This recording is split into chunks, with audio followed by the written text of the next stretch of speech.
con esa banda sonora que representaba la máquina de escribir en casa continuamente, y muy probablemente si fue escritor viviría así lo que se ve, pues en los ambientes de autor en el país, es en buena medida por estar trabajando el oficio continuamente viendo en casa.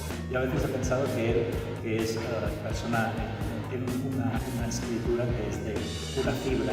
Yo decía, voy a hacer un juego de palabras, pero voy a decir que Enrique Sancho de Apulí, menudo guionista, es la persona, es alguien menudo guionista, menudo autor, menudo... Es un juego de palabras que... Con eso te pierdes porque conoces de dónde viene. Sí, viene del último torpedo en que es un juego de palabras y que dio la casualidad de que yo también lo había usado. Que me gustaba esto de alguien menudo y utilizarlo como aumentativo. Y en el caso de Adolfo Pibus, pues empezó jovencísimo en la última etapa de los libros como autor.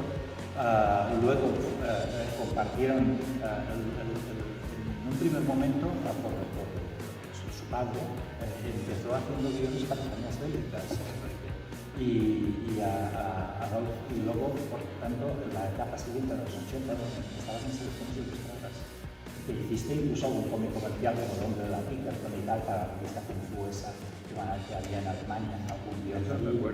Sí, ha pasado mucho tiempo, ¿no?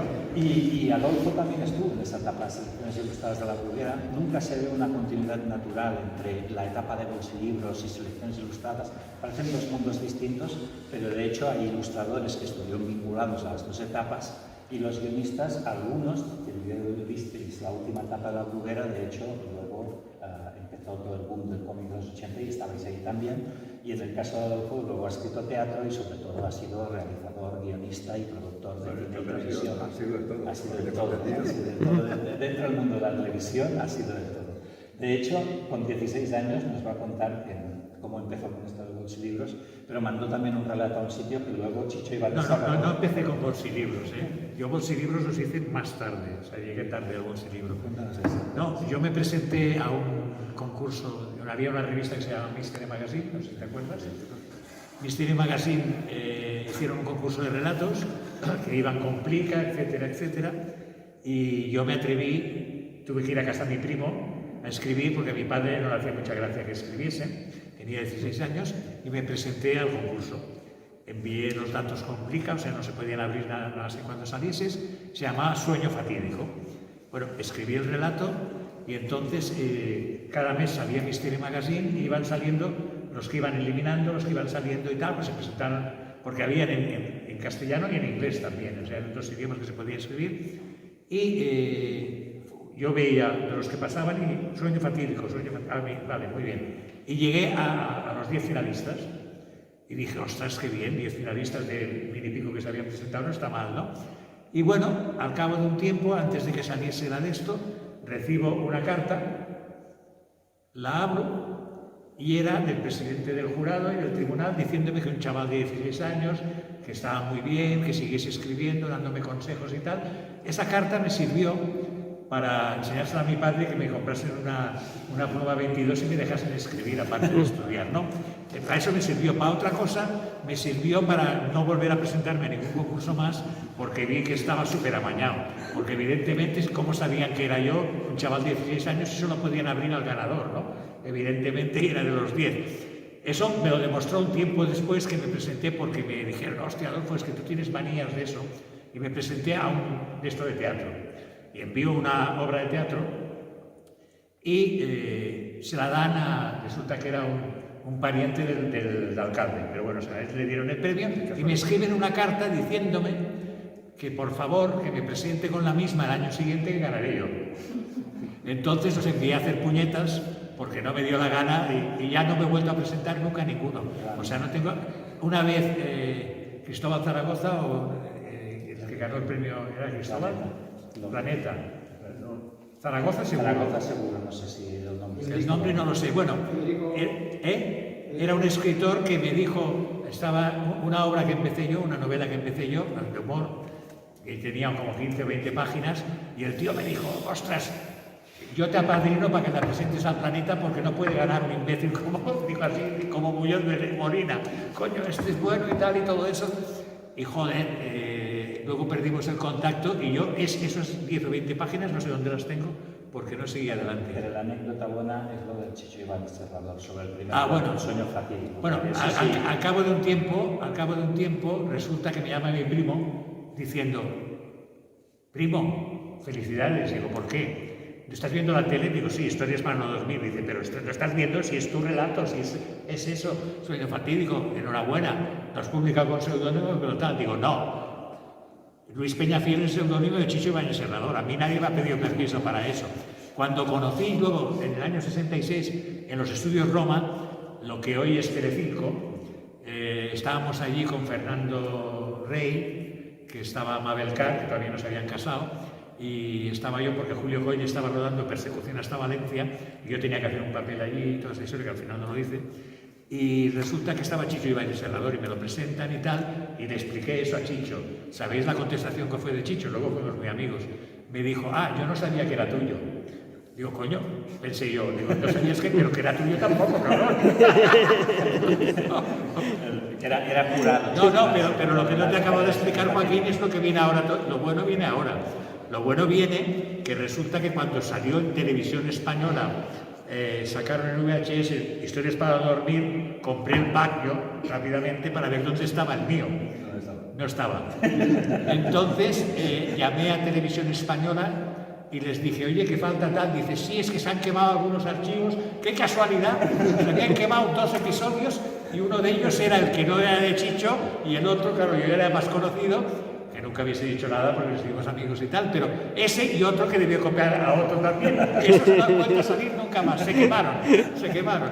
Como pasó con la productora Adolfo Quibos Producciones Cinematográficas, que ahora voy a revivir 55 años después, porque resulta que el señor Fraga Iribarne, como ministro de Información y Turismo, se cargó una película que teníamos hecha, quemaron los negativos, desapareció todo, y da la casualidad de que yo hice a un amigo mío que era abogado, le dije, oye, pregunta por esta productora que hay. Se fue a Madrid a investigar y le dijeron, esta es una productora que no sabemos lo que hizo.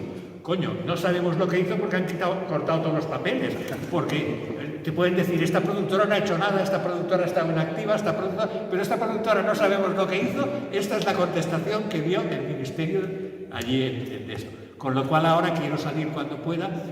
Tenía hoy Cine como productora. Adolfo Quibos Producciones Cinematográficas, 52 años después, vuelve a ser censurada otra vez, porque ahora tenemos censura también. Si habéis conocido un poco lo que decía Enrique de todo lo que ha hecho Adolfo, al menos cómo empezaba, y vamos a hablar luego de Bolsilibros, pero me gustaría, Enrique, que nos contaras cómo viviste eso desde casa, como si esos libros, si los ibas conociendo como lector, alguno de tus padres en su momento, qué hacía él en casa, si alguna vez tuvisteis conversaciones en torno a esto cuando ibas creciendo. Bueno, mi padre se hizo escritor, pero él pertenece a una generación. Tuvo mala suerte, se encontró con la guerra, tuvo que exiliarse, tuvo que irse a Francia, luego volvió y luego se puso a escribir novelas. Tuvo un amigo que escribía novelas y le dijo dónde lo hacía y se puso a escribir novelas. Pero estos señores escribían novelas de una manera terrible. Era escribir constantemente. Tenía que ser una máquina de escribir. Mi padre escribía por la mañana, por la tarde, escribía todo el día. Me acuerdo que, bueno, una mañana, mi padre escribía guiones, novelas, lo que le pidiera. En una mañana se hacía un guión de 125 viñetas. Yo tardé un par de meses. Y acababa el guión, se iba a la editorial y lo cobraba. Yo nunca he escrito un guión en un día, por supuesto, mucho menos cobrado. Eso es más complicado. Venía a la editorial y venía con el dinero en el bolsillo. Bueno, me parece una cosa muy natural, claro, había hecho un trabajo. Pero un día le devuelven una novela. ¿Y sabéis por qué se la devolvió? La excusa era que era demasiado buena. Demasiado bueno. Se la devuelve una novela porque es demasiado buena. Ya se la habían pagado, pues ahora tiene que hacer otra. Y procura que no fuera tan buena. Bueno, esa excusa. Tú imagínate que alguien te rechaza una novela porque es demasiado buena. Imagínate la cara de tonto que se te queda. Pues le das vueltas y dices, a ver, algo falla. Sí, algo no va bien. Algo falla. Que me la devuelvan porque es demasiado mala, se puede entender. Que me la devuelvan porque es mala, se puede entender, pero que me devuelvan porque es demasiado buena, pues la devolví. Nunca supe yo por qué motivo estaba. Pero tengo que hacer otra novela. Sí, sí, eso fue por algún motivo. A mí me devolvieron en Antena 3, cuando salió Antena 3, estaba Javier García Toledano, de jefe de programas, que había sido amiguete mío de juergas en Madrid y tal, y le envié para una serie, ¿no?, que se llamaba Teletasca o alguna cosa de estas. Y resulta que la habían aprobado y llamaron, mi madre se puso, oye, que la semana que viene tienes que ir a firmar a Antena 3, que si no, mi madre no se lo hubiese creído, ¿no? Yo fui a la semana siguiente y resulta que a él lo habían echado de Antena 3 y claro, evidentemente cuando llegué allí me dijeron que estaba mi nombre puesto ahí, lo había llegado al revés, pero dijeron que no entraba. Entré al día siguiente y rechazaron la serie porque me dijeron que era alta comedia y era muy bueno y aquello no se podía hacer en aquellos momentos. Y no, me echaron porque echaron al Toledano y todo lo de él. O sea, cuando tú, si alguna vez hay alguien, yo ahora tenía amistad con el Mauricio Carlotti en A3 Media, si voy allí no voy a decir nunca que era amigo de Mauricio Carlotti porque se ha jubilado, entonces los que lo odiaban están entonces en el poder. Es increíble estas cosas. Algo le debió pasar a tu padre así. Pero en ese momento me lo creo que pudiera ser por eso, simplemente por lo de demasiado buena en este momento, porque tú en Toray hizo algunas novelas tu padre que jugaba con el punto de vista, además con un humor, con una inteligencia muy grande, que yo me quedé muy sorprendido porque había leído muchas de la última etapa de Bruguera de los 70 que buscaban que fueran más planas, digamos, de registros, y encontré novelas buenísimas, que son de las que podían también firmar Asimov y toda la ciencia ficción americana, escritas por tu padre en los 50, con lo que la editorial les pedía jugar menos con el punto de vista, hacerlas menos literarias, más directas, o innovadoras. Con el punto de vista, mi padre jugaba con el punto y aparte. Sí. Muy buena. Oye, pero Desde pequeño le han podido los juegos de palabras y los retruecan. Bueno, yo siempre digo que yo le he dado a mi padre el oficio de escribir y los chistes malos. ya, eso está bien. Por evitarlo, bueno, mi padre contaba muchos chistes. Claro, forzosamente tenía que contar alguno malo. Pero aún así has dicho una cosa que te ha podido el chiste, pero también es cierto en el sentido de decir, no me veo en las cosas zanjadas porque esa generación al fin y al cabo lo que escribía era por oficio y tenía que escribir sin plantearse demasiadas cosas literarias. Pero lo que pasa es que pese a eso, yo creo que dominaban mucho el oficio narrativo, que tenían recursos, que se les notaba grandes lectores. Y tu padre luego, cuando me has enseñado cosas con las que había empezado, o aquellos autores con los que había leído, yo creo que era alguien formado literariamente, de hecho. Sí, no, pero sí, es que es así. Pero de todas formas, el devolverlas, porque fuese por eso o por cualquier otra cosa. A mí, yo te lo había contado antes, me devolvieron en Bruguera una novela, me dijeron, el protagonista sale poco. Me voy para casa y dije, bueno, sale poco, ya veremos. Me pongo a leerla y me volví otra vez allí, digo, léete. Resulta que estaba escrita en primera persona.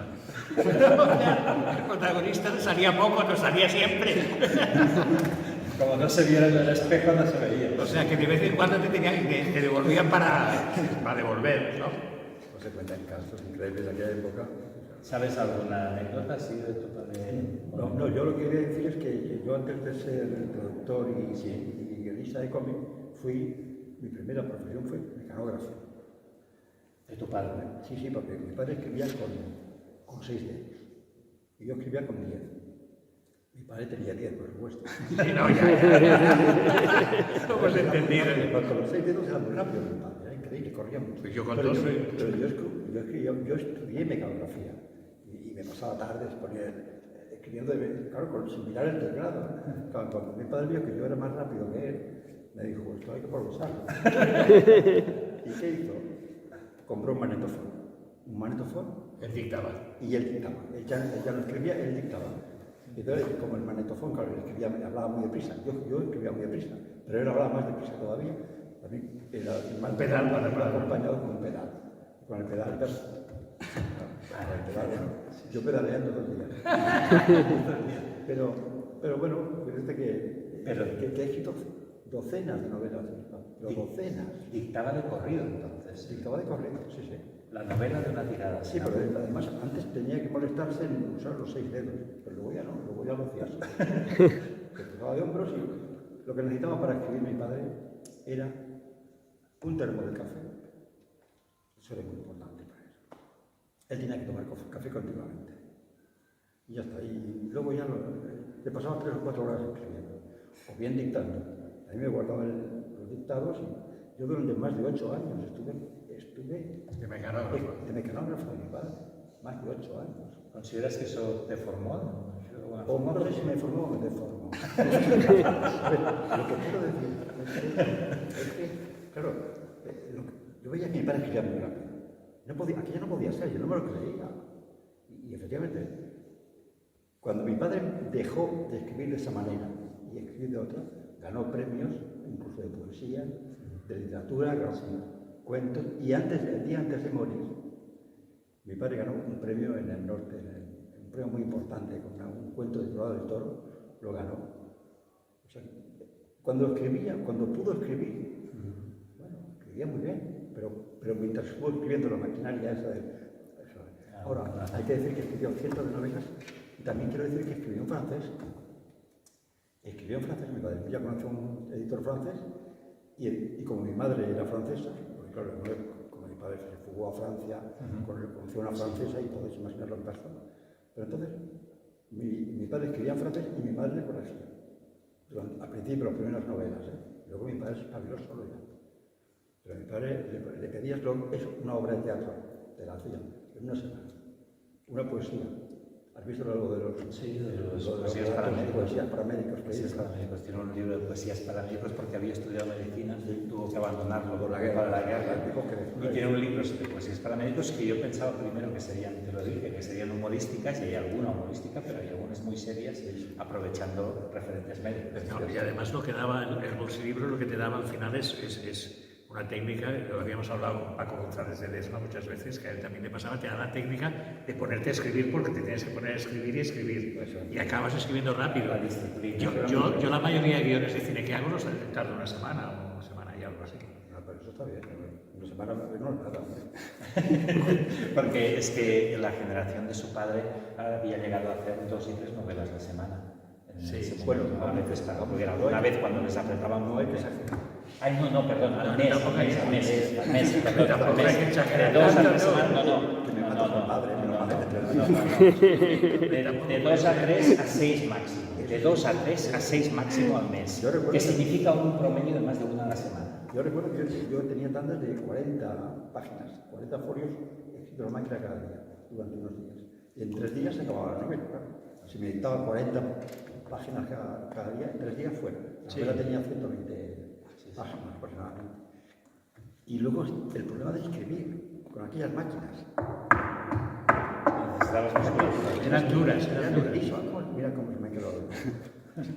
Pero ¿qué pasó? Luego tuvimos la suerte de usar la eléctrica. Era comparada, era mucho mejor, ¿no? Lo único que te podía dar calambre. Yo con la eléctrica, ¿sabes qué pasa? Como picaba muy fuerte en las otras, me cargaban las teclas de la eléctrica. Y mi padre, antes de morir, conoció el ordenador. Y tenía 2 ordenadores. A falta de un ordenador. Yo le preguntaba, ¿por qué tienes 2 ordenadores? Entonces fue y se compró otro. Se compró otro. Hasta tener 3 tenía. ¿Y por qué? Le encantaban los ordenadores. Le encantaban. ¿Qué quieres? Y vivió los últimos años con el ordenador. Entonces, del ordenador a la máquina aquella, Sí, hay un salto increíble, no hay color. No hay color. ¿Y cómo te metiste en el bolsillo todo? ¿Yo en el bolsilibro? Sí, en el bolsilibro. Bueno, por la primera época yo fui a ver, estaba Vidal Sales, o sea que ya es tarde, y hablamos y llevé algunas novelas y tal, ya en la calle Cami Fabres, y da la casualidad de que el tío se quedó. Bueno, él se quedó con los originales, no me los debió nunca, y luego los cobró él y los firmó él, ¿vale? Pero bueno, eso lo dejamos aparte. Me enredó para que fuese con su hijo, que querían montar una revista con Manuel Vázquez Montalbán, Dreu Martín, toda esa gente y tal. Bueno, intentamos, lo hice y al final oía que yo era una viva de grillos y me marché y seguí haciendo otras cosas. Luego hubo una época que me encontré yo fastidiado de trabajo, del teatro, cosas de estas y tal, y dije, hostia tú, y ahora no me puedo mover mucho y tal, voy a ir a volver otra vez. Fui a Vidal Sales y entonces él me envió a Ceres, que estaba Fariñas. Lo que yo no sabía, lo que yo no sabía es que Vidal Sales y Fariñas no se tragaban. No se podían ver. ¿Eh? No, tú tampoco lo sabías bien. Bueno, y yo tampoco lo sabía, y resulta fui a Fariñas y me dijo que de la colección Eres el Espacio, que escribiese una sinopsis, se me traía, no sé qué, y yo hice la novela directamente y puse mi nombre, digo, ya me ponen lo que quieran, y puse Adolf, en catalán, Adolfo, Quibus, y no. Y lo mantuvieron, como sonaba extranjero, pues lo pusieron, y me la aceptaron, y claro, me habían devuelto novelas, me habían puteado, y claro, yo no sabía por qué me puteaba Fariñas, y es que luego me enteré que no se tragaban y se pensaba que yo era un enchufado de Vidal Sales, y no era un enchufado de Vidal Sales, porque al fin y al cabo Vidal Sales había aprovechado el trabajo mío, o sea que, en fin, fue... Pero bueno... Sacaste bastante, sacaste bastante y hay alguna que tuviste que escribir muy rápido, ¿no? Habías contado. No, bueno, esto ya fue en Bruguera. En Bruguera, cuando Ceres ya quebró y pasó a Bruguera, que ya empezaron a no pagar y a todas las cosas, me llaman una tarde, el que llevaba entonces Bolsilibros, y me dice, necesito un punto rojo para mañana. Hostia, y era la tarde. Dije, vale, y lo hice. Es esa que tienes colgada ahí. Bueno, la del Chronicle Post. Sí, que es una novela... Está grande. Sí, está algo grande. raro porque de hecho está un poco hinchada. En el sentido de Sí, porque tuve que escribirlo. Es la mitad de folios más o menos que sería, ¿no? No, eran los 80 holandesas, eran lo mismo. Lo que pasa es que a veces salían así y tal, justita. Pero era lo que te pedían, Pero lo que pasa es que esa novela se la dediqué a Jordi Bordas. Yo dedicaba siempre a alguien porque es una página menos que tiene que hacer. Hostia, claro, hay que decirlo todo. Y esta novela, Jordi lo entendió, porque se la dediqué, era un periodista muy conocido y tal, y dice, oye, digo, sí, me dirás que la primera parte de la novela tiene mucho nivel y luego pierde bastante nivel. Digo, pero es que claro, como tenía que entregar al día siguiente, aproveché esta que tenía empezada, que no era para Bolsilibros, pero me servía de periódicos y la adapté. Y entonces, claro, tienes una novela que si la lees, tiene 30 páginas de un nivel y luego ya es nivel Bolsilibro, ¿no? Un poco menos nivel, porque claro, está escrito más, pero bueno, esas son las cosas como van. ¿Tu padre te vio escribir en la etapa siguiente? Cuando empezaste Siempre sí, todos los días. Miraba tus textos y lo hablaba y se comentaba. Bueno, me gusta mucho el torpedo. Ajá. No, Torpedo a mí me encantaba también, me encanta. Pero claro, la novela negra, la aventura, el día, pues tal Pero yo escribía de todo. ¿Veis alguna relación entre los que empezasteis en Selecciones Ilustradas y la generación anterior? ¿No tienen nada que ver? Todos los guionistas, porque algunos coinciden, por ejemplo, tú lo viviste en casa y luego estuviste en Selecciones Ilustradas, tú estuviste en Bolsilibros y estuviste en Selecciones Ilustradas. Miguel Puso, el guionista de Los Blasco, estuvo en Bolsilibros y estuvo en Selecciones Ilustradas. Bueno, yo con Blasco tuve una relación de coña. Pues siempre decía, cuando me presentaba alguien, decía, este es el mejor guionista de cómics que hay aquí. Y le dije, Jesús, ¿por qué no hacemos algo juntos? ¿No? Que te lo he contado antes. Digo, coño, porque claro, y me presentaba siempre, me presentaba unos petardos, me cago en la mar, que hicimos algunas colaboraciones, no voy a decir nombres porque ya no sé dónde están y tal, que oye, al final es un desastre, ¿no? Pero bueno, sí, teníamos eso. Bueno, Jesús, sí, hombre, sí. los coloramos. Sí, los Blasco, sí. Había estado con sus hermanos en el estudio aquel que tenía. Y ¿Los habías conocido? A mí, Sí, mucho. a mí Tutem, tú conocías mucho a Tutem, a José, ¿no? Muchísimo. Estuviste con él. A mí me llamó una vez y me dijo, Adolfo, ven que quiero que hagas unos guiones de no sé qué porque te voy a pagar como a Sánchez Abulí, te voy a considerar bien. Sí, señor, sí. Pero tú estabas considerado lo mejorcito, lo más caro. Yo más caro. Perdona, eso es lo que decía, ¿no? Y sea verdad o no, ya... Valorados, quizá, Valorarte te valoraba mucho, además yo también siempre te valoraba profesionalmente, pero quiero decir que me dijo eso. Lo que pasa es, ¿sabes por qué no lo hicimos? Porque yo preparé una cosa y entonces me dice, bueno, ahora se lo voy a dar a ver qué dibujante quiere hacerlo. Le dije, no, ¿qué dices? Pepe, ¿no me habías pedido algo a mí? ¿Ahora qué pasa? Ahora tengo que pasar un examen, vete a hacer puñetas, Pepe, coño. Y no lo hicimos al final. Pues sí, tiene otras cosas también, si no hubiese tragado, qué remedio, ¿no? El cine influyó mucho en los libros, ¿no? A tu padre le gustaba mucho el cine. Sí, le gustaba mucho.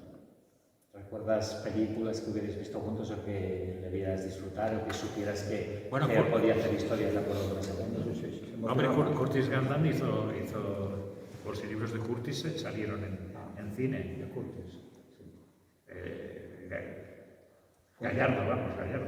Se llamaba Sí, Gallardo. Juan Gallardo. Juan Gallardo. Luis Gallardo es Juan Gallardo. Y sí que se han hecho No, mi padre con quien trabajó fue con Balcázar. con la Fuente. El Félix Rodríguez de la Fuente. Ya. Trabajaron juntos. Mm. Dice que lo llevó a ver los globos y todo, y a su casa. Eso tienes para contar ahí, porque de hecho a mí me fascinaba de pequeño la enciclopedia Fauna y todo eso. Sí. Y luego cuando he visto que hay dos autores de bolsilibros que se relacionaron, trabajaron como redactores, bueno, con tu padre como redactor para la Gaceta, Gaceta Junior, ¿no? y Mike Sheldon, Miguel no sé qué, que está aquí detrás, ese como fotógrafo, un fotógrafo muy prestigioso, y son buenas sus novelas, y trabajó para Félix Rodríguez de la enciclopedia. También es curioso, ¿no? Sí, es curioso. Me gusta el problema de la censura. Me doy cuenta que en aquel tiempo tenía que ir con mucho cuidado con la censura.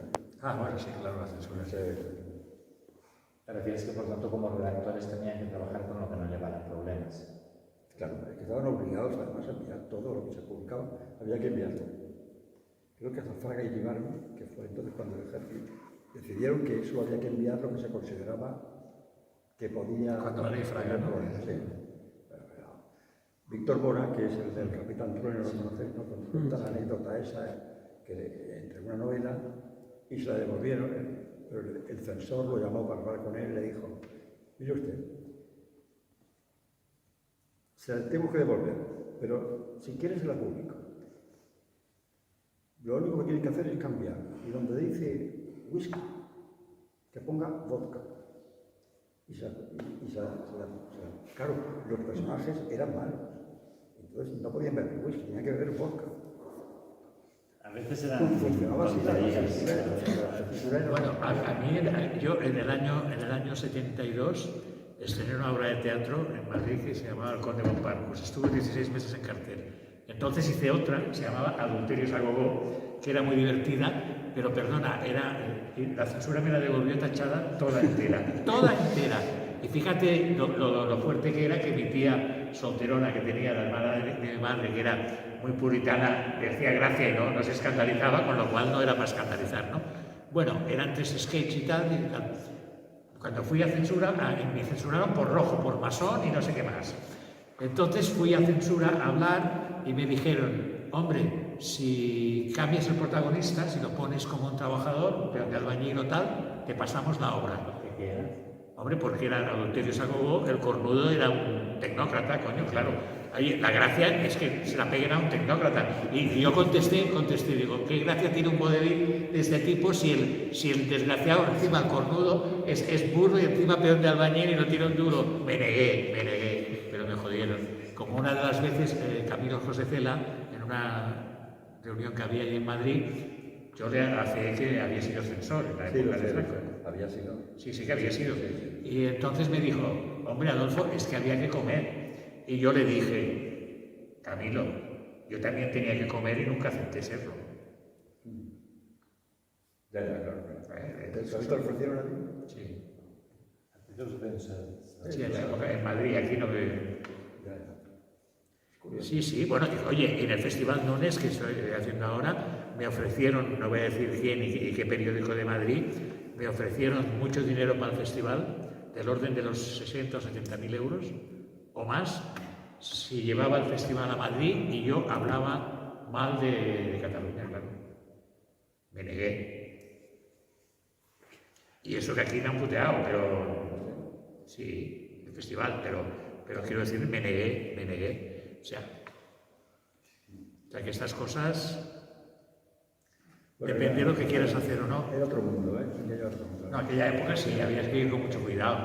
Yo por eso me dijeron que que yo no podía dedicarme a la política porque no había estado preso con Franco. Digo, es que yo entonces estaba bien de las piernas y corría más que los grises, coño. Corría más que los ellos. Pues mi padre que estuvo en la cárcel. Pero lo pillaron y... ¿Qué época? Pero muy duro. Encima que pasa a Francia, fueron a Francia, nos los trataron muy mal en Francia. ¿Sabes? Que los metieron en las peleas y así, estaban en unas condiciones infrahumanas. Y luego cuando vuelven, lo pillan la policía y a la cárcel. Y suerte de mi tía que o sea, de su hermana, que abogó por él y al cabo de un tiempo pues, le dejaban salir los domingos y luego un poquito más, tenía que seguir presentándose cada semana y al final dijeron, no vuelvo a tribunar. Pues mi padre, que estuvo en la batalla del Ebro, Sí, mi padre también. mi padre estuvo en la batalla del Ebro también. Pero quiero decir una cosa, que ese caballero y yo somos de la misma quinta, Sí, del 1945. pero uno de los dos es mayor que el otro. ¿Adivinan quién? El mayor sí. Sí, porque nació el 20 de febrero y yo el 6 de marzo, fíjate tú. La diferencia que Pero hay. soy yo mayor. Sí, Soy yo sí, sí, mayor, sí. hombre. Por eso hay que tenerle respeto, ¿no? Mi padre estuvo en la batalla del Ebro y en vez de irse a Francia, se vino para conocer a su hija, a mi hermana. Y era ateo y además de la CNT. Y no lo metieron en la cárcel porque la avaló, ¿sabes quién la avaló? Un cura. Amigo, con la iglesia hemos topado. Sí, pero era ateo, o sea, que quiero decir, pues bueno, no sé cómo fue, pero bueno, es igual. Pero en esa época, oye, era época del Petromás, sí, el Petromás, aquello del petróleo, coño, cuando había las restricciones de luz, las planchas de carbón, ¿no has llegado a verlo eso? No lo recuerdo. No recuerdo esto. Que nos cortaban la luz, que había restricciones. Ah, bueno, muchos días, claro. Sí, claro. Entonces había una cosa que se llamaba Petromás, que era de petróleo. Bueno, sí, que no son Sí, hombre, claro, por eso digo. Hombre, éramos críos, ¿eh? Sí, claro. Bueno, miramos. También hemos sido críos, ¿eh? Hemos sido críos sobre todo. Sí. Yo sigo siéndolo. Sí, porque me acuerdo que cuando nosotros vivíamos en Madrid y vimos a Barcelona fuimos detrás de Bruguera y Toray, que eran las editoriales que estaban en Barcelona. Y para que quería estar cerca del trabajo, era normal. Sí. Ah, bueno, que usted naciste en Madrid. Mi padre es madrileño. Mi madre es francesa porque... Ah, ¿tú naciste en Francia? Por la guerra. Ah, bueno, claro. Yo nací en Francia, sí, por la guerra, pero luego enseguida, siendo un bebé, me llevaron aquí, me metieron, pillaron a mi madre y a mí los pillaron en la frontera y nos metieron en un calabozo a mi madre. Yo era un bebé y mi madre pidió un vaso de leche. Y dijeron, pues no tenemos leche. ¿Quiere café con leche? Claro, yo nací a los chistes. Sí tenía café con leche. Sí. Cortado y todo eso y ya está. Era una salvajada. El franquismo fue una barbaridad. Una barbaridad. Este chico no lo conoció, por suerte. Hombre, si entra Vox, veremos. En lo del cine me interesa ayudar a los referentes, pero también es verdad que se puede tratar de las dos formas, que es qué relación hubo, algunos de ellos luego fueron guionistas de cine, algunos de los autores de los libros, y un poco el hecho de hablar de la influencia del cine, cada uno que lo lleve al terreno de guion, tú podrías hablar más de la influencia del cine, luego has trabajado en el cine, igual te consta quién se metió en el mundo del cine, porque hay gente como Juan Gallano, como tú dices, Miquel Cusó, que trabajaron ahí. Miquel Cusó, de hecho, el que fue el guión para los guerrilleros que había nacido en Bolsillos, fue también un spaghetti western hispano-italiano, creo. Sí, de los de Balcázar. Sí, de Balcázar, que es justo. Aquí existieron mucho y eran en Almería, ¿no? En Almería también. Yo coincidí en la Escuela de Cine en Madrid, oficial. Pasamos el ingreso de actuación y tal, la prueba de interpretación que había para ingresar, lo ingresé y no seguí en dirección también, pero no seguí porque me fui a trabajar con Zabalza y eso y tal. Y en aquella época no había ni película cuando rodabas, o sea, era todo un desastre. Y me tocó la de esto de improvisación con Jacinto Molina. ¿Sabéis quién era Jacinto Molina? Sí. Paul Nashi. ¿Quién? Hostia, Paul sí, Nashi. es verdad, sí, porque me murió Paul Nashi. Paul Nashi. El director de hizo de películas de terror. Serie Z. Sí, Casi. Serie Z. Pero lo reivindicó Tarantino, Paul Nashi, porque había visto películas de Paul Bueno, Nashi. y yo reivindico a José María Zabalza, que era un director también de Serie Z, y yo aprendí el oficio con él. La gente se piensa que lo aprendí con Nunes porque fui muy amigo de Nunes, pero yo a Nunes lo conocí en la época de la Escuela de Barcelona, yo estaba en Madrid. Entonces era la época de Carlos Saura, la época de toda esta gente. Entonces conocía más gente allí que aquí, evidentemente. Y en esa época yo conocí Nunes porque vi una película suya que me entusiasmó, que era Noche de vino tinto. Que para mí es una película para mí es la mejor de Nunes, de esa época, ¿no? Y marca lo que era la Escuela de Barcelona. Cosa que al fin y al cabo yo siempre he puesto, y cuando he escrito he dicho que Nunes fundó la Escuela de Barcelona sin pertenecer a ella, porque la Escuela de Barcelona era él, que era el único que no iba a Boccaccio porque no tenía pasta.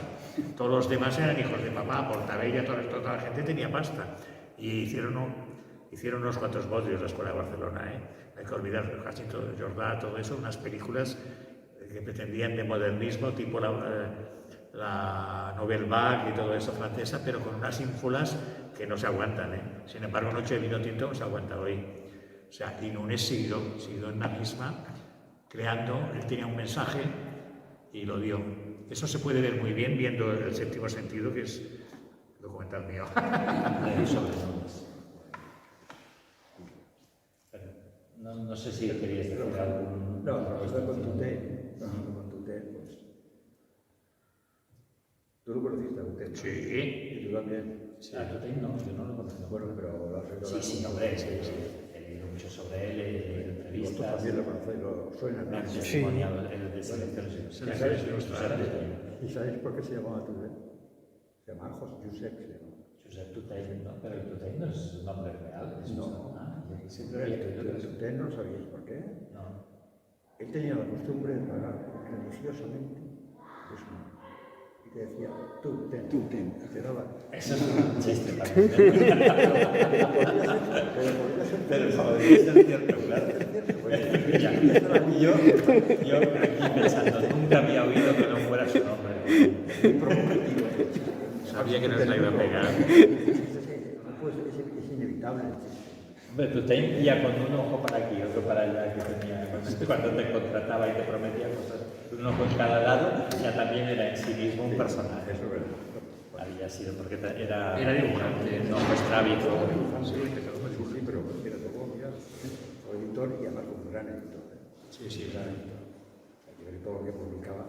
Creo que en aquel tiempo, fue una época dorada, ahora no fue tan dorada, porque había muchas revistas en el mercado. Y decía, pues hay trabajo en todas partes. Pero no había ni festivales de cómic, que ahora hay montones, ni libros como los de Will Eisner y MacLeod, que explican cómo hacer el cómic, que es una maravilla, que por cierto tuve el placer de traducir.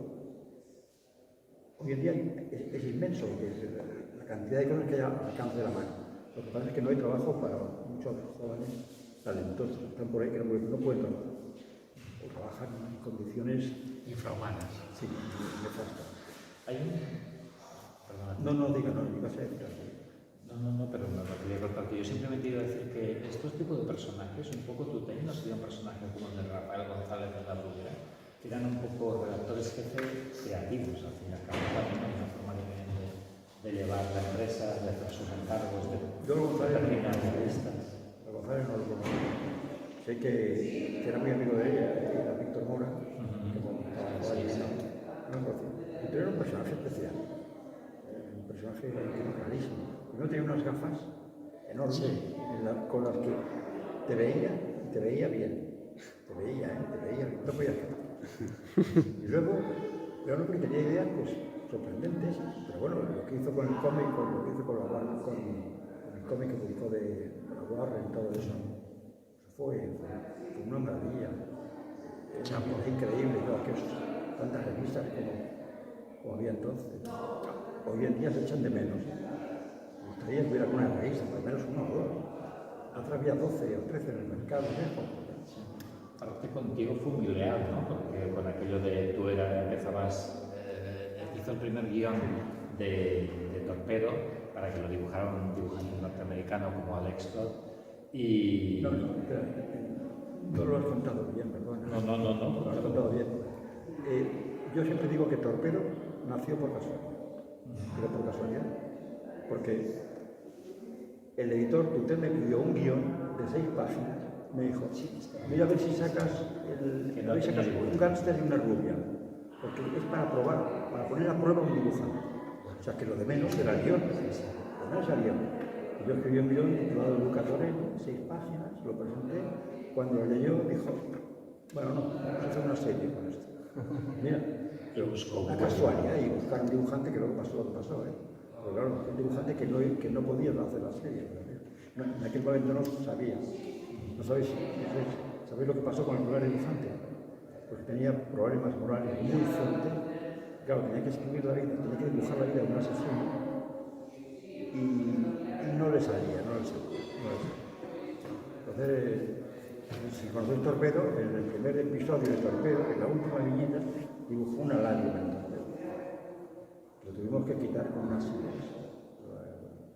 O sea que entonces, ¿cómo nació Torpedo? Pues nació con tropiezos. Primero porque era para un dibujante desconocido, luego fue para un dibujante que era muy bueno, pero que era incapaz de dibujar personajes, porque lo que quería era rescatarlo.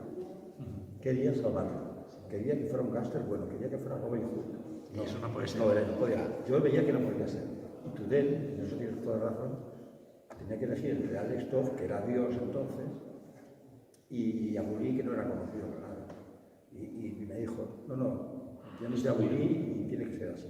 No se puede cambiar porque él pretendía que la palabra más fuerte que pudiera poner, que yo podía poner, era basta. En inglés, que es bastardo. Y claro, yo dije, basta. Aquí me dijo, basta. Pero esto es para que veáis cómo nacen a veces las cosas. Porque dicen, se han roto la cabeza pensando cómo hacerlo. No, fue un guión que no era un guión, que era para un dibujante que nunca llegué a conocer y que tenía que dibujar una chica y un gángster. Me salió el primer guión de Torpedo sin saber que sería Torpedo, porque claro, no se llamaba Torpedo. El nombre se lo puso Luca Torelli. El nombre se lo puso porque antes de dibujante, Alex Toth, el primer dibujante, el que no podía dibujarlo, fue el que dio con el nombre. Porque no sé si sabéis que en el americano, en argot, la palabra torpedo significa un sicario que mata como el torpedo, que va directo hacia el objetivo y lo hace saltar por los aires. Un asesino. O sea que un torpedo era un asesino. Sigue siendo un asesino, ¿no? Y le bautizó con ese nombre que, por cierto, le hizo justicia y que es el que conoce todo el mundo y que me parece muy bien. Ese acierto fue de Alex Toth también, hay que reconocerlo. Yo me he llamado Killer 36, pero no. Pero un torpedo ahora hoy en día cuando lo conocen no es torpedo.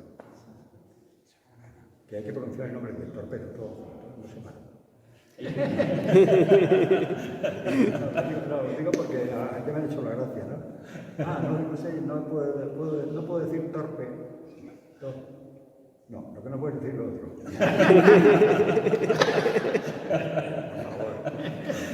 Hay una cosa que has contado que sí que conectabais con la generación anterior, porque aunque eran guiones cortos y podéis tomaros mucho más tiempo en elaborarlos que esa generación anterior, sí que al ser de encargo todavía, hay una cosa que es que el personaje crece a medida que ibais avanzando, que uno no tiene el plan de la obra. Cuando alguien escribe literatura seria, está un plan de obra, ¿no? Cuando escribe para literatura popular, se va improvisando sobre el terreno y resulta que crece ese carácter. Claro, pero ¿cómo vas a tener toda la obra en la cabeza cuando te dicen que es un guión para poner a prueba a un dibujante?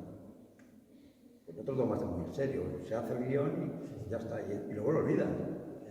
Sí. Por eso digo, siempre he pensado en la influencia de la suerte en la vida, porque si no fuera por eso, el torpedo no hubiera salido. O si se hubieran negado Tutena o Alex Toth, o hubiera hecho un cambio, tampoco lo hubiéramos hecho. Si yo hubiera cedido y hubiera hecho un personaje, un asesino bueno, que se arrepiente, primero que nadie se lo hubiera creído, pero luego que no hubiera funcionado, no sería torpedo, sería otra cosa. O sea que... Sí, es importante, es parte del trabajo, pero es importante también la suerte. Sí. Porque yo, cuando lo pienso, digo, ¿cómo es posible que saliera esto? ¿Cómo pudo salir si nadie quería un guión de un asesino? Querían ver cómo dibujaba un señor, un dibujante que no sabían cómo dibujaba. Claro, pero lo explicas y parece un chiste. Sí. Pues no es un chiste. Estoy seguro que eso también en algunos títulos les pasaba a la generación de tu padre, que hay obras que así improvisadamente luego cuando estaban hechas estaban más orgullosas de ellas que de otras, ¿no? De cómo habían escrito. Pero Torpedo además, como todo el mundo sabe, es un personaje políticamente incorrecto, gracias a Dios, y hemos tenido problemas con la censura, claro, evidentemente. Fuera de época. Nos echaron del país dominical donde se publicaba, porque sacamos una historia de torpedo que enseguida, ya que es importante publicar en el país y en el dominical, y lo pagaban muy bien, ¿eh? Pero nos duró aquello pues 4 domingos. Al 5.º domingo ya nos dijeron que no querían más. Cuando hicieron Lolita. Sí, con la historia de Lolita, que es una chica, una prostituta joven de 12 años o algo así, claro. Según los temas que toques, es que no te lo permiten. Entonces, Lolita, la obra Lolita de Nabokov, es una obra de arte. No, pero ahora no la podría publicar. No, ahora se sigue publicando, digas. No, sí, pero digo, si fuera de nueva creación, no sé si Bueno, la publicaría yo no lo sé. fácilmente. Bueno, si fuera Nabokov, no lo sé. Nabokov era mucho Nabokov. No, claro. Era un gran escritor, escribió la obra esa magnífica. Pero claro, hoy en día, y en el cómic, además piensan mucho que es para niños, que es para jóvenes, no puedes hacer ciertas cosas. No puedes. Bueno, está muy castigado eso. Y en Estados Unidos hemos tenido problemas, hemos tenido la censura, y en Francia también hemos tenido censura, y en el país, en España también hemos tenido.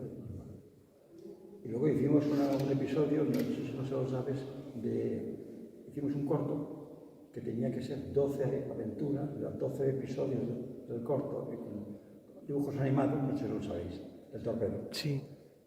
Sí, hicimos un corto y también lo censuramos. Sí. También porque, que total, ¿qué hacemos? ¿Qué hicimos de malo? ¿Matar a un cura? Eso es una obra, ¿no? Esa es la ventaja de tener un festival como el Dones, que es un festival que nadie se mete con él, y he puesto en la final una película de un chaval de aquí que lo conozco, Hugo Cobos, que es el segundo largo que hace, que se llama Apóstata, que trata de la pederastia de los curas, y encima cogen a un cura, y uno que lo había maltratado con otro de edad, y lo torturan. O sea, tu festival este año acaba con un cura torturado. Sí. Antiguo pederasta. Antiguo pederasta. O sea, esto dime qué festival se hubiese atrevido, ninguno más que el nuestro. Nunes estaría orgulloso por eso, ¿eh? Pero claro, eso también está muy penalizado. Está muy penalizado. Eso está ahí. Eso es curar, claro. No sé.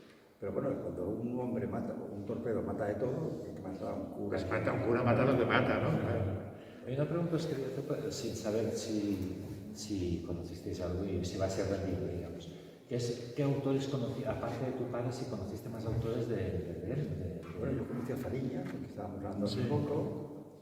A Lucky Martí. Por si un poco tenéis como imaginarios, nos podéis Flores. hacer como un pequeño retrato. Flores, que era el cuñado de Víctor Mora. Claro, es verdad, sí. Flores. Lo conocí también. ¿Y a quién más conocí? Contándonos Que era muy buena persona, que tenía muy mala leche. Cuando se cabreaba, sí. Bueno, mi padre era muy amigo de Longarón. Ajá. Muy amigo de Longarón. Era un Dibujante. muy bueno, muy bueno, ¿no? Que venía a casa y que hizo muchas portadas de mi padre para Gerfort, para la casa francesa, cuando mi padre escribía en francés. Dibujó muchas portadas. ¿De qué género eran las que publicó? Eran todas de guerra. Bélicas. Todo era guerra. Bélicos. Curioso, yo le dije que me sorprendieron algunas de las historias bélicas de su padre, porque siempre hay gente buena en los dos bandos y de alguna forma hay pequeños alegatos antiguerra. Cito en el panel, cito un fragmento que me gusta mucho, que es curioso metido en la novela de guerra. Sí. Pues eso seguramente ahora le castigarían y le dirían que era demasiado bueno y no se lo pagarían.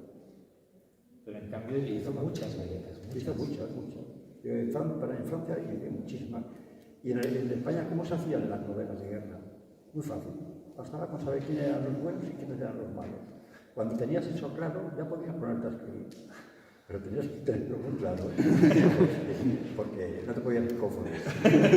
Los japoneses eran malos. Los japoneses eran malos cuando luchaban, los japoneses eran malos, cuidado, no hasta que perdieron la guerra, Ah, bueno, ya. Cuidado, no hasta que perdieron la guerra. Cuando perdieron la guerra se convirtieron en malos, pero cuando el eje, entonces no, Eran buenos, hombre, claro. Los japoneses, hombre. Bueno, y los alemanes. Y los alemanes eran buenos. Las primeras hazañas bélicas son buenos los alemanes.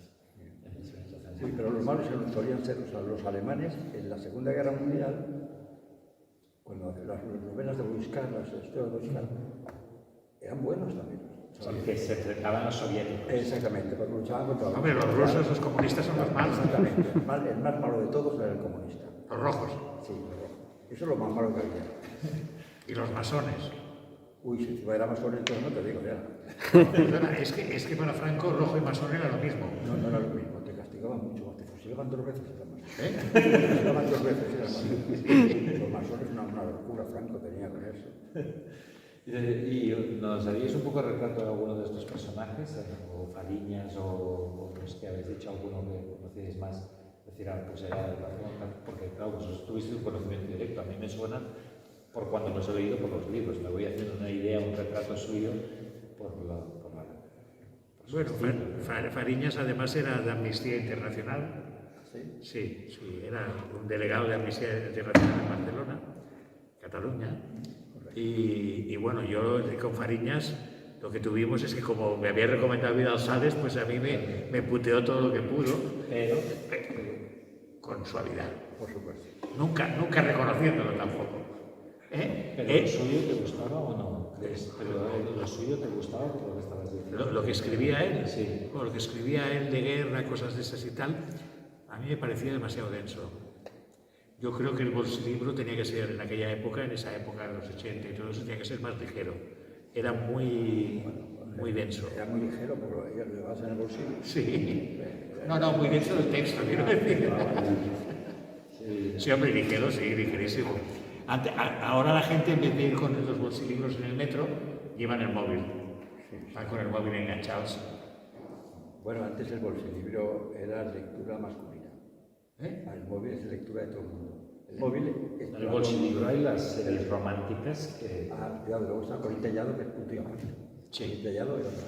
Pero la María el Teresa libro sí, que se leía generalmente, los tíos que leían, eran hombres que leían los... ¿Sabes en qué se nota? Que es algo que me hubiera gustado tocar también, pero es que hay tantos temas posibles que si quieres hacer bien las secciones no puedes meterlo todo, pero una sección solamente también por los anuncios de los bolsilibros, porque veías que era una lectura masculina y adulta, que solo para adultos lo pusieron a partir de los 70s, en los 60 no lo hacían, pero por los anuncios de veteranos sobre todo, bueno, sí, claro. veterano, y luego los anuncios de pantalones y todo eso por las chicas con las que lo Sí, bueno, y la televisión igual.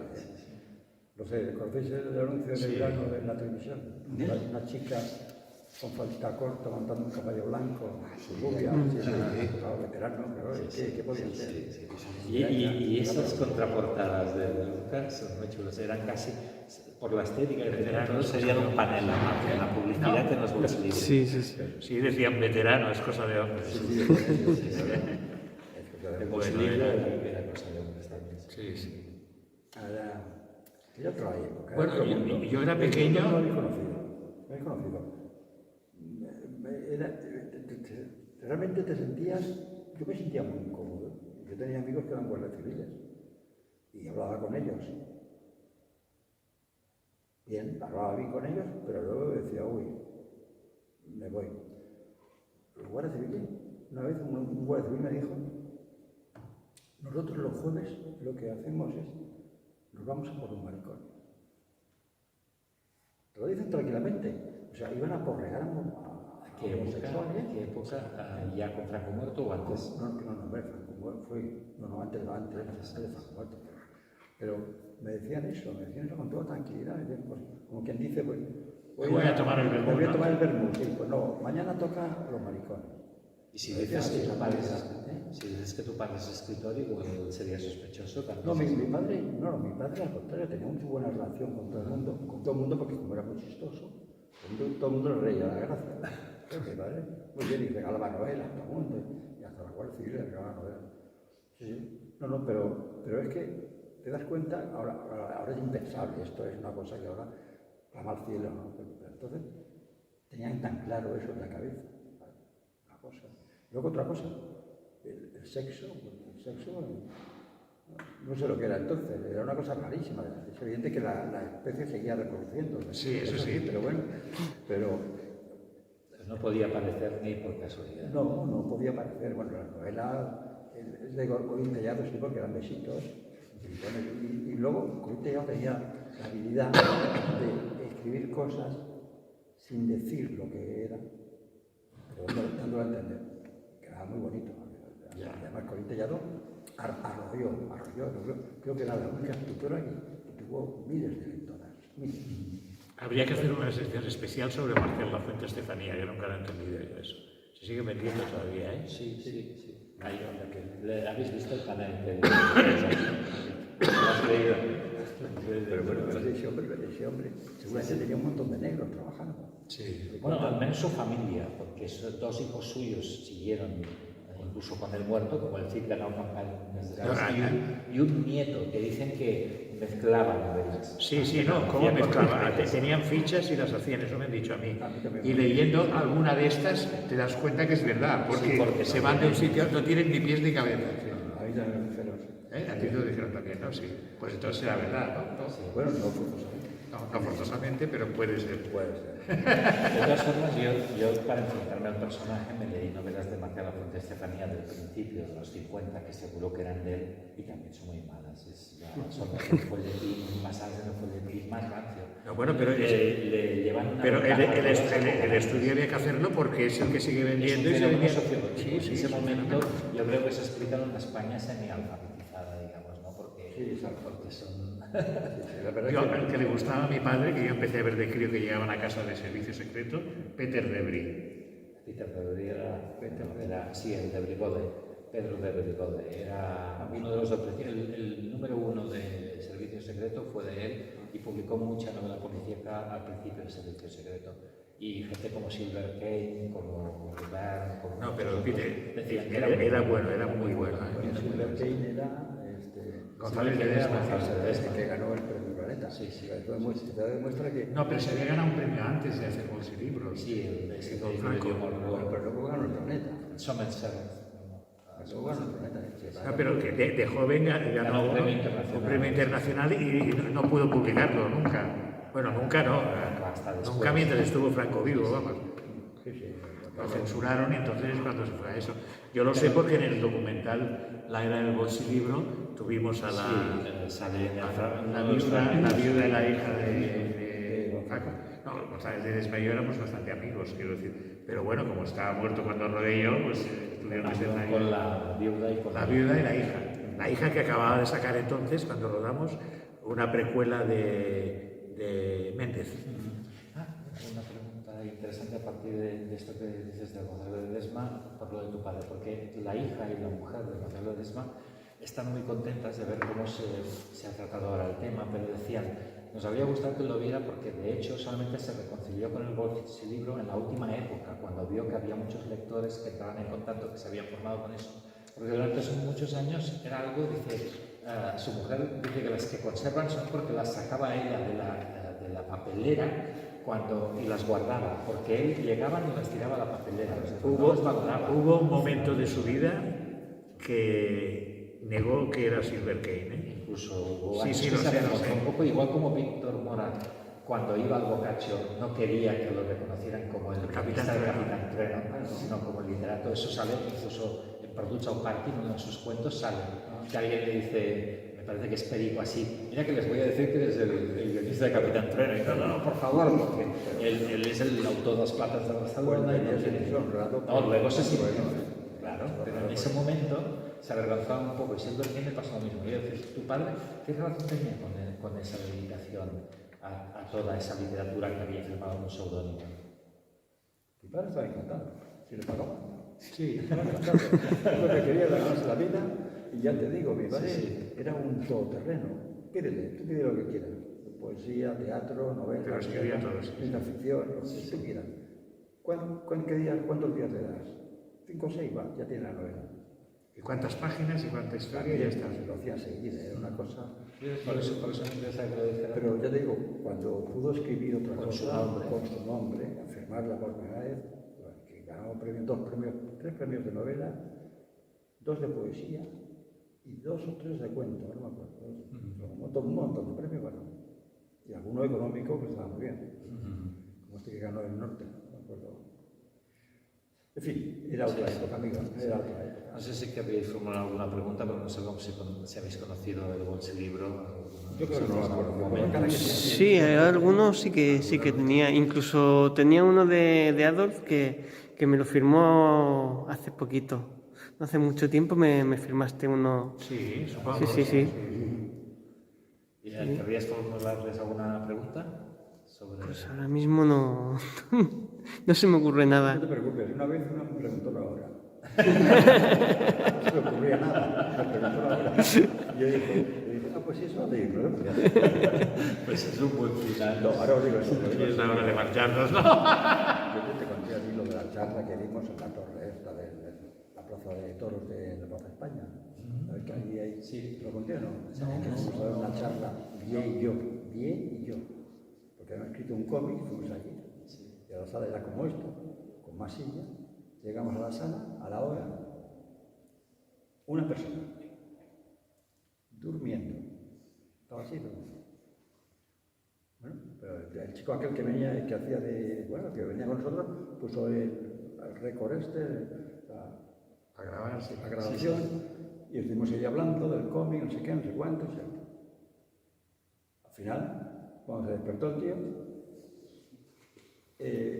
nos quedamos mirándole a ver si le dijo, perdone, me he sentado y me he quedado dormido porque estaba muy cansado, estaba sentado aquí un momento. O sea que ni se había enterado, ni había oído, ni iba nada con el cómic, ni sabía nada, se había dormido.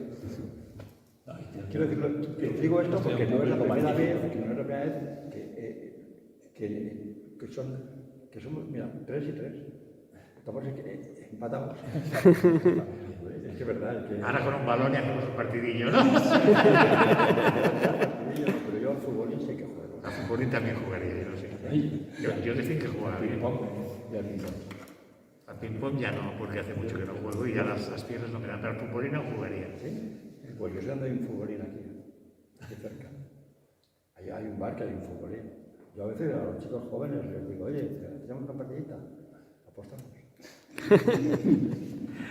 Bueno, porque yo tengo el gusanillo todavía de jugar, ¿no? Yo de joven jugaba mucho. Con las pastoras dibujando. Cuando yo hacía el café, nos veíamos cada semana, yo le daba el guión de café y él, bueno, pues se iba a casa, claro, pero íbamos a comer juntos y nos jugábamos la comida al fútbol en Barcelona. La de veces que he comido. Él también me ganó. ¿Eres el Ronaldo o el Messi del fútbol? No, yo no, ninguno de los dos. Yo al fútbol jugábamos por parejas, cuando éramos jóvenes y tal, y yo tenía un chaval, tenía que ponerse alguien en la defensa, porque yo media y delantera muy bien, pero defendía muy mal. Sí, hay técnicas. Arrastrar no se vale, porque si arrastras, ¿no? Tal y cual, todo aquello. Si jugadas.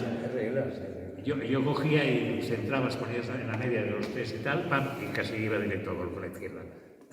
Yo jugaba muy bien de delantero y si jugaba uno bien de defensa, pues ganábamos siempre. Había una colección de deporte en bolsilibros y tú hiciste, ahí hay una novela que es Rebote decisivo. Todas las novelas están basadas en que son sobre fútbol o sobre básquet, sobre algún deporte, ¿no? Y ahí hay un rebote decisivo en que hay Rebote fatídico. Rebote fatídico. Yo tengo unos títulos muy claros de todo. No, porque hay una jugada... Pánico en la cancha es otra. Pero